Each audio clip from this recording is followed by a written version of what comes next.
નમસ્કાર દર્શક મિત્રો, GTV ગુજરાતી ન્યૂઝમાં આપ સૌનું હાર્દિક સ્વાગત છે અને હવે જોઈશું સમાચારો વિગતવાર।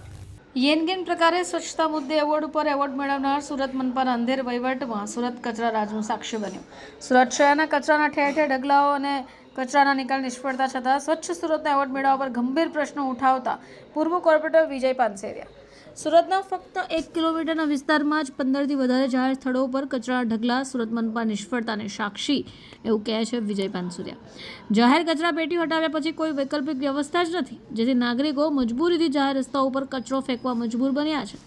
સુરત મહાનગરપાલિકા દ્વારા ડોર ટુ ડોર કચરો સંગ્રહ અંગે કરાયેલા દાવાઓ અને વાસ્તવિકતા વચ્ચે જમીન આસમાનનો ફરક છે, એવું કહી રહ્યા છે વિજય પાનસુરિયા।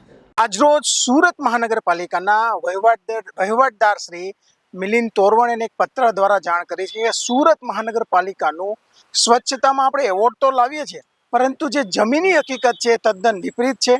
આમ જોશો કે પૂણા વિસ્તારના સીતાનગર ચોકથી લઈ અને મારુતિ ચોક વચ્ચેના 1 કિલોમીટરના વિસ્તારમાં 15 અલગ અલગ જગ્યાએ કચરાઓના ઢગલાઓ છે। એ બ્રિજની નીચે હોય, બ્રિજની બાજુમાં હોય, હોસ્પિટલની બાજુમાં હોય, BRTS રૂટ પર હોય, સોસાયટીના ગેટ પર હોય, એમ અલગ અલગ 15 જગ્યાઓ પર કચરાના ઢગલા છે। આ સીધું દર્શાવે છે કે સુરત મહાનગરપાલિકાનું જે ડોર ટુ ડોર કલેક્શનની જે કામગીરી છે એમાં ખૂબ ગંભીર બેદરકારી છે।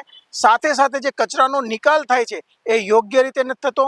એટલે આપ જોશો કે વારંવાર આપણે એવોર્ડ તો લાવીએ છીએ, પરંતુ જમીની હકીકત અલગ છે, જેને લીધે ત્યાંના સ્થાનિક લોકોમાં આરોગ્ય સંબંધિત રોગચાળો, મચ્છરોનો ઉપદ્રવ અને ગંદકીના વારંવાર ઢગલાઓ જોવા મળે છે। પરંતુ સુરત મહાનગરપાલિકાનું વહીવટી તંત્ર આંખ આડા કાન કરી રહ્યું છે અને ધૃતરાષ્ટ્રની ભૂમિકામાં હોય તેવું દેખાય છે। આ સુરત શહેરના લોકો સાથે, એમના આરોગ્ય સાથે ચેડા છે। તાત્કાલિક ધોરણે નવા વહીવટદાર જે નિમાયા છે એમને યોગ્ય પગલાં લેવા જોઈએ અને જ્યાં જ્યાં ગંદકીઓ છે ત્યાં સ્પોટનો તાત્કાલિક ઢગલાઓનો નિકાલ કરવો જોઈએ અને ઘરે ઘરેથી રેગ્યુલર રીતે સમયસર ડોર ટુ ડોર કચરો લેવાય તે અમારી માંગ છે।